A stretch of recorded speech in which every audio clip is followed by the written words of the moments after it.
കോൺഗ്രസിന് തരൂരിനെ വേണ്ടെങ്കിലും സഭയ്ക്കിപ്പോ ക്രിസ്ത്യൻ തരൂരിനെ സഭകൾക്ക് അതെ അല്ലേ? സഭയ്ക്കിപ്പോ തരൂരിനോട് തരൂരിന് സ്നേഹം, സ്നേഹമാണ്. ഒരു ഇഷ്ടം. അതെ, അതായത് വളരെ നാൾ മുമ്പ് തന്നെ ക്രിസ്ത്യൻ സഭകൾക്ക് തരൂരിനോട് വളരെ താല്പര്യമുണ്ട്. അതിന്റെ കാരണം എന്ന് വെച്ചാൽ അദ്ദേഹത്തിന്റെ അമേരിക്കൻ സംസ്കാരം, അത് യുഎനിലൊക്കെ UN സെക്രട്ടറി ഒക്കെ അവിടെ ജോലി ചെയ്യുന്ന ഒരാളും കൂടെ ഒക്കെ ആണല്ലോ. അപ്പൊ ക്രൈസ്തവ സഭയോട് അദ്ദേഹത്തിന് ഒരു ചെറിയ സ്നേഹം നേരത്തെ ഉണ്ട്. അപ്പൊ ഇപ്പൊ തരൂരിനെ സഭകൾ സപ്പോർട്ട് ചെയ്യുന്നതിന്റെ തെളിവ്. അപ്പൊ അതിന് നമുക്ക് ഒരു എടുക്കണമെന്ന് പറയാം. ഇദ്ദേഹം തരൂരിനെ ഇവിടെ കേരളത്തിൽ സപ്പോർട്ട് ചെയ്യുന്ന 2-3 ആൾക്കാരുണ്ട്. അതിലൊന്ന് MK രാഘവൻ. നമ്മൾ ഒരിക്കൽ സംസാരിച്ചപ്പോൾ പറഞ്ഞിരുന്നു, അദ്ദേഹം മത്സരിച്ചപ്പോൾ മല്ലികാർജുൻ ഖാർഗെക്കെതിരെ അദ്ദേഹം മത്സരിക്കുമ്പോൾ കേരളത്തിൽ നിന്ന് വോട്ട് കിട്ടിയ 2-3 പേരിൽ MK രാഘവനുണ്ട്, പറയുന്ന ശബരിനാഥനുണ്ട്, അവരൊക്കെ ഉണ്ട്. അപ്പോൾ ഈ MK രാഘവനും PJ കുര്യനും എന്ത് വന്നാലും ശശി തരൂരിനോട് നിൽക്കും. അപ്പൊ നമ്മൾ വീണ്ടും ഈ ക്രൈസ്തവ സഭയുടെ സപ്പോർട്ടിനെ കുറിച്ച് നമ്മൾ പറയാം.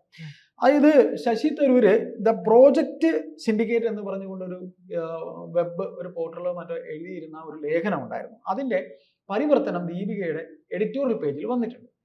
അപ്പൊ അത് എഡിറ്റോറിയൽ പേജിൽ ദീപിക വരിക എന്ന് പറഞ്ഞാല് അതിൽ ആ വന്നിരുന്ന വാർത്ത എന്ന് പറഞ്ഞാൽ ഇന്ദിരാഗാന്ധി അടിയന്തരാവസ്ഥ കാലത്ത് സഞ്ജയ് ഗാന്ധിയും ഇന്ദിരാഗാന്ധിയും കാട്ടിക്കൂടി അടിയന്തരാവസ്ഥയെ വിമർശിക്കുന്ന ഒരു ലേഖനമാണ്. അതാണ് ഇപ്പൊ ഏറ്റവും വലിയ വിഷയമായിരിക്കുന്നത്. ഇന്ദിരാഗാന്ധി ഒരു കോൺഗ്രസ്സുകാരെ വിമർശിച്ച അത് പറ്റുമോ? ഇല്ലല്ലോ. അങ്ങനെ അതിനെയാണ് ഇവിടുത്തെ കോൺഗ്രസ്സുകാർ പൊക്കി പിടിച്ച് പറഞ്ഞേക്കുന്നത്. അപ്പൊ ഏതായാലും ദീപികയിൽ ആ ലേഖനം വരുമ്പോൾ അതിന് ഒരുപാട് മാനങ്ങളുണ്ട്. കാര്യം ദീപികയിൽ ഞാൻ കുറെ നാൾ വർക്ക് ചെയ്യുന്നതാണ്. കാര്യം ദീപികയെ സംബന്ധിച്ച് അവർ ഒരിക്കലും കോൺഗ്രസിനെ ഇകഴ്ത്തുന്ന ഒരു കാര്യങ്ങളും ചെയ്യില്ല. അപ്പൊ ഇപ്പോ ഡൽഹിയിൽ അവരുടെ ചീഫ് ജോർജ് കള്ളിവേലിൽ എന്നൊരു റിപ്പോർട്ടറുണ്ട്. നമ്മുടെ 24-ലെ PP ജെയിംസ് സാറിനോടൊപ്പം ദീപികയിൽ ഉണ്ടായിരുന്ന ആളാണ്. അപ്പം ജോർജ് കള്ളിവേലിൽ സാർ ഇപ്പോഴും ദീപികയുടെ ഡൽഹി ലേഖകനാണ്. അപ്പോൾ അദ്ദേഹമാണ് ഈ എഡിറ്റോറിയൽ പേജൊക്കെ അദ്ദേഹം കൂടെ നോക്കുന്നത്. അദ്ദേഹത്തിന്റെ ഒരു സപ്പോർട്ട് ഈ ലേഖനം വന്നതിൽ ഉണ്ട് എന്ന് പറയാതെ പറയുന്നുണ്ട്. അദ്ദേഹം ഒരു ചാനൽ ചർച്ചയിൽ ഈ വിഷയവുമായി ബന്ധപ്പെട്ട് ഇരിക്കുന്നുണ്ടായിരുന്നു. അപ്പൊ ഇതില് ദീപികയ്ക്ക് കോൺഗ്രസിനോട് ഇഷ്ടമില്ലായ്മ ഒരിക്കലുമില്ല. കോൺഗ്രസിനെ സപ്പോർട്ട് ചെയ്യുന്ന പത്രമാണ് ദീപിക. അതിനൊരു ഉദാഹരണം കൂടെ ഞാൻ പറയാം. അതായത് K കരുണാകരൻ പാമോയിൽ വെട്ടിച്ച ഒരു അഴിമതി കഥയുണ്ട്, അറിയാമല്ലോ. പാമോയിൽ അഴിമതി കഥയുണ്ട്. ഈ പാമോയിൽ അഴിമതി കഥ വാർത്തയായി വന്നത് കേരള കൗമുദി ദിനപത്രത്തിൽ BC ജോജോ എന്ന അവരുടെ പഴയ executive editor BC Jojo sir മരിച്ചുപോയി. അപ്പോൾ ജോജോ സാറാണ് ഈ വാർത്ത കൊണ്ടുവരുന്നത്. അപ്പൊ പാമോയിൽ അഴിമതി എന്ന് പറയുന്നത് AG's ഓഫീസിൽ ജെയിംസ് K ജോസഫ് എന്ന് പറയുന്ന ഒരു ഉദ്യോഗസ്ഥനുണ്ടായിരുന്നു. ദീപികയുടെ പഴയ MD ആണ് അദ്ദേഹം. ഈ James K Joseph sir Baby ജോണിന്റെ മരുമകനാണ്, ഷിബു ബേബുജോണിന്റെ അളിയനാണ്. അപ്പൊ ഇദ്ദേഹം ഈ ഒരു ഓഡിറ്റ്, അദ്ദേഹം AGCയിലാണ് വർക്ക് ചെയ്യുന്നത്. ഈ ഓഡിറ്റ് റിപ്പോർട്ട് ഇദ്ദേഹത്തിന് കിട്ടുന്നു. പാമോയിൽ കേസിലെ വൻ അഴിമതി ബഹുമാനപ്പെട്ട K കരുണാകരൻ നടത്തിയിട്ടുണ്ട്. ഈ വാർത്ത കിട്ടുമ്പോൾ അവർ ആദ്യം ദീപികയാണ് സമീപിച്ചത്. അന്ന് ജോർജ് കള്ളിവേലിലുണ്ട്, PP ജെയിംസ് ഉണ്ട് ദീപികയിൽ. അവർ പറഞ്ഞു, ഞങ്ങൾ കോൺഗ്രസിനെ, പ്രത്യേകിച്ച് K കരുണാകരനെ അവമതിപ്പുണ്ടാകുന്ന ലേഖനം ഞങ്ങൾ ആ വാർത്ത അടിക്കില്ല. ദെൻ ദ സെക്കൻഡ് ചോയ്സ് ആണ് BC ജോജോ. അങ്ങനെയാണ് BC ജോജോ ആ വാർത്ത അടിക്കുന്നത്. അതിൽ കേരളത്തിൽ കിട്ടുന്ന ഹൈപ്പ് ഭയങ്കരമായിരുന്നു ഈ പാമോയിൽ കേസ്. അപ്പൊ ഞാൻ പറഞ്ഞു വന്നത്, അന്ന് ഇത്തരത്തിൽ സർക്കാരിനെ അപകീർത്തിപ്പെടുത്തുന്ന ഒരു വാർത്ത കിട്ടിയിട്ട് എന്തുകൊണ്ട് ദീപിക കൊടുത്തില്ല? ദീപികയുടെ കോൺഗ്രസ് സ്നേഹം, കരുണാകരനോടൊന്നല്ല, കോൺഗ്രസ് സ്നേഹം. ആ കോൺഗ്രസ് സ്നേഹമുള്ള ദീപിക ഇപ്പോൾ ഈ എഡിറ്റോറിയൽ പേജിൽ ഇത് കൊടുക്കണമെന്നുണ്ടെങ്കിൽ അതിന് വ്യക്തമായ ലക്ഷ്യങ്ങൾ. ശശി തരൂരിനെ അവർക്ക് ഇഷ്ടമാണ്. ശശി തരൂർ വെറുതെ ശശി തരൂരിനെ അങ്ങനെ എഴുതിക്കളയാൻ പറ്റില്ല. അത് നമ്മൾ സാധാരണ ജനത്തിന് ഇവിടെ അറിയാം. കാര്യം യൂത്തിനൊക്കെ അദ്ദേഹത്തിന് ഭയങ്കര ഇഷ്ടമാണ്. കാരണം അദ്ദേഹത്തിന് ഈ പറയുന്ന വൈബ്രന്റ് ആയിട്ട് കാര്യങ്ങൾ ചെയ്യാൻ കഴിവുള്ള ഒരാളാണ്. അത് ഞാൻ പറയാതെ തന്നെ പ്രീതിയെ പോലത്തെ ആൾക്കാർക്കൊക്കെ അറിയാം. കാര്യം അദ്ദേഹത്തിന് ഈ നമ്മൾ ഒരു കാര്യം ഇത്ര നാൾക്ക് അഡ്മിനിസ്ട്രേഷനൊക്കെ അദ്ദേഹത്തിന് നല്ല കഴിവാണ്. കാര്യം അദ്ദേഹത്തോളം തന്നെ കഴിവുള്ള ഒരു കോൺഗ്രസ് ഇന്ന് ഇന്ത്യയിലില്ല. അപ്പോൾ ഇവരിത് സഹായിക്കുന്നത് ഇവർക്ക് വ്യക്തമായ ഒരു ഐഡിയ ഉണ്ട്. ദീപികയിലെ എഡിറ്റർ കള്ളിവേലിലാണ് ഈ വാർത്ത കൊടുത്തിരിക്കുന്നത്. അപ്പൊ സഭ തരൂരിനെ മുഖ്യമന്ത്രിയായി കാണും എന്നുള്ള രീതിയിലേക്ക് നീക്കുമ്പോൾ കോൺഗ്രസിലെ മറ്റുള്ളവരുടെ ഇഷ്ടമല്ല, മറ്റുള്ളവരോടുള്ള ഇഷ്ടം. കോൺഗ്രസിൽ ഇപ്പൊ കുറേ പേരുകൾ ഇങ്ങനെ കേൾക്കുന്നുണ്ട്.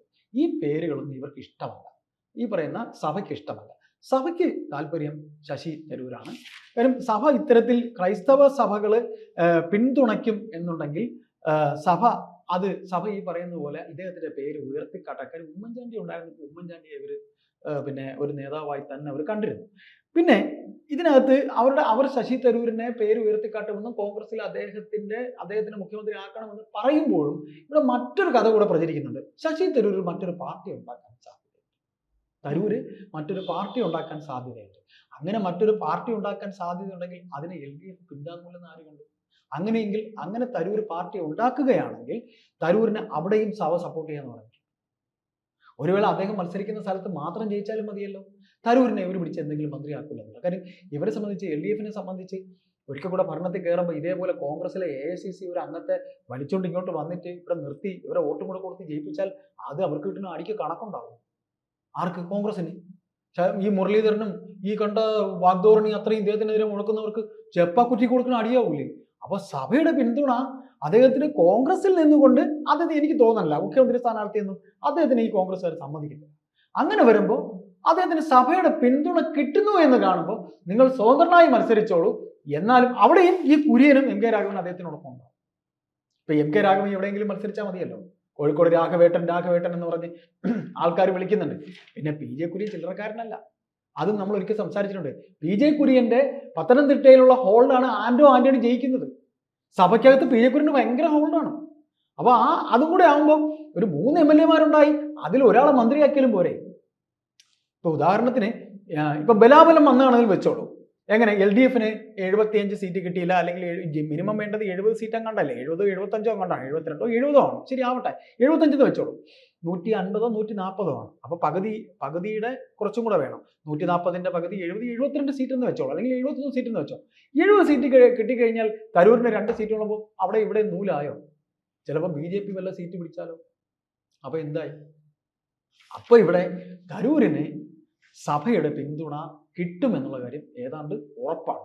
അത് ദീപിക ദിനപത്രം തന്നെ ആ ലേഖനം എഡിറ്റ് പേജിൽ കൊടുക്കുമ്പോൾ അതിന് ഒരുപാട് മാനങ്ങളുണ്ട്. ജോർജ് കള്ളിവേലിനെ പോലെ ദീപികയുടെ ഡൽഹി ബ്യൂറോ ചീഫാണ്. അദ്ദേഹം എത്രയോ കൊല്ലമായിട്ട് അംബാസിഡറാണ്. ഈ പറയുന്ന പോലെ സോണിയാഗാന്ധിയായിട്ട് ഒരു അദ്ദേഹത്തിന് അടുപ്പമുണ്ട്. ഈ ജോർജ് കള്ളിവേലിനോട് തിരുവനന്തപുരത്ത് ജോലി ചെയ്യുന്ന ആളാണ്. അപ്പൊ അങ്ങനെ എഡിറ്റ് പേജിൽ അത് വരുമ്പോൾ അതിന് ഒരുപാട് മാനങ്ങളുണ്ട്. സാധാരണ രീതിയിൽ ഞാൻ ആ പറഞ്ഞ പാം ഓയിൽ കേസ് വാർത്ത ഈ പറയുന്ന പിന്നെ ആദ്യം കിട്ടുന്നത് കള്ളിവേൽ സാറിനും PP ജെയിംസിനുമാണ് കിട്ടുന്നത്. അപ്പൊ അവരത് വെച്ച് പിടിക്കുന്നു. അന്ന് തിരുവനന്തപുരത്ത് ബ്യൂറോ മാത്രമേ ഉള്ളൂ. തിരുവനന്തപുരത്ത് ദീപികയ്ക്ക് ബ്യൂറോ ഉണ്ട്, കേരള കൗമുദിക്ക് അന്ന് ഹെഡ് ഓഫീസ് ഉണ്ട്, തിരുവനന്തപുരത്ത് സെക്രട്ടേറിയറ്റിൽ ഒരു സിറ്റി ഓഫീസുണ്ട്, ദെൻ പേട്ടയിൽ ഓഫീസുണ്ട്. അപ്പോൾ കേരള കൗമുദിയിൽ BC ജോജോ സാറിന് അത് കൊടുക്കുന്നു. എന്തുകൊണ്ട് ദീപിക അന്ന് ചവിട്ടി പിടിച്ചെന്ന് വെച്ചാൽ ദീപികയ്ക്ക് കോൺഗ്രസിന് അപമതിപ്പുണ്ടാകുന്ന ഒരു വാർത്ത കൊടുക്കുന്നതിനോട് ഒരിക്കലും താല്പര്യമില്ല. ഇപ്പോഴും അവർ അങ്ങനെ തന്നെയാണ്, ഇപ്പോഴും ആ സ്റ്റാൻഡിൽ തന്നെയാണ്. പക്ഷേ തരൂരിന്റെ കാര്യം വന്നപ്പോൾ അവരുടെ സ്റ്റാൻഡ് മാറുന്നു. അത് ഈ പറയുന്ന കേരളത്തിൽ പിന്നെ എന്തോ പറയാ ഒരു പ്രത്യേക ജില്ലയിൽ മാത്രമല്ല, അതുമല്ല ഈ ശശി തരൂർ എന്ന് പറയുന്ന വ്യക്തിയുടെ വാഗ്മിയെ അവർക്ക് നല്ലോണം മനസ്സിലാവുന്നു. അദ്ദേഹത്തിന്റെ അമേരിക്കൻ സംസ്കാരം, അദ്ദേഹത്തിന്റെ മറ്റ് ആ ഒരു രീതി ഒക്കെ അവർ ഒരുപാട് ഇഷ്ടപ്പെടുന്നുണ്ട്. അങ്ങനെ വരുമ്പോൾ ഈ പറയുന്ന രീതിയിൽ അവരുടെ സപ്പോർട്ടിന് ഒരു മാനം ഉണ്ടാകാൻ സാധ്യതയുണ്ട്. പക്ഷെ ഇത് കോൺഗ്രസിനകത്ത് നല്ല രീതിയിൽ ഒരു ഇളക്കം ഉണ്ടാകും. കാര്യം ജോർജ് കള്ളിവേലിൽ എന്ന് പറയുന്നത് സോണിയാഗാന്ധിയുമായിട്ടും രാജീവ് ഗാന്ധിയുടെ മകൻ രാഹുൽ ഗാന്ധിയുമായിട്ടും ഒക്കെ നല്ല കാര്യം ഏതാണ്ട് ഒരു 30 വർഷത്തിന് മേൽ 35-40 വർഷത്തിന് അദ്ദേഹം ഡൽഹിയിൽ റിപ്പോർട്ടറായിരുന്നിട്ട് അദ്ദേഹത്തിന് ഒരു പണിയും ചെയ്യേണ്ട. അദ്ദേഹം വെറുതെ രാവിലെ അവിടെ പോയി ഓഫീസിൽ ഇരിക്കുക, വേണമെങ്കിൽ 1 കോളം വാർത്തയോ 2 കോളം വാർത്തയോ 3 കോളം വാർത്തയോ കൊടുത്തിട്ടെങ്കിൽ വന്നാൽ മതി. ലോക്സഭ നടക്കുമ്പോൾ പോവുക, ലോക്സഭാ സമ്മേളനം റിപ്പോർട്ട് ചെയ്യുക, ലോക്സഭാ സമ്മേളനം ജോർജ് കള്ളിവേൽ വയലൻസ് ചെയ്ത് കൊടുക്കുക, അദ്ദേഹത്തിന്റെ അന്നത്തെ ദിവസത്തെ ജോലി തീർന്നു. അങ്ങനെയുള്ള ഒരു റിപ്പോർട്ടറാണ് ഈ ജോർജ് കള്ളിവേൽ. അപ്പൊ അവർ ദീപിക ഉൾപ്പെടെ ബ്ലോക്ക് ആയിട്ട് ഇങ്ങനെ പറയുമ്പോൾ കോൺഗ്രസിനകത്ത് ഒത്തിരി പ്രശ്നങ്ങൾ ഇതിനകത്തുണ്ടാവും. ഇപ്പൊ നമ്മൾ പറഞ്ഞു PJ കുര്യൻ സഹായിക്കുന്ന ആന്റണി, അദ്ദേഹം ഇപ്പൊ MP ആയിട്ടുണ്ട്. ആന്റണി നിശബ്ദനാണ്, പക്ഷേ എങ്കിലും KPCC ഒക്കെ ഇതിൽ ഇടപെടും.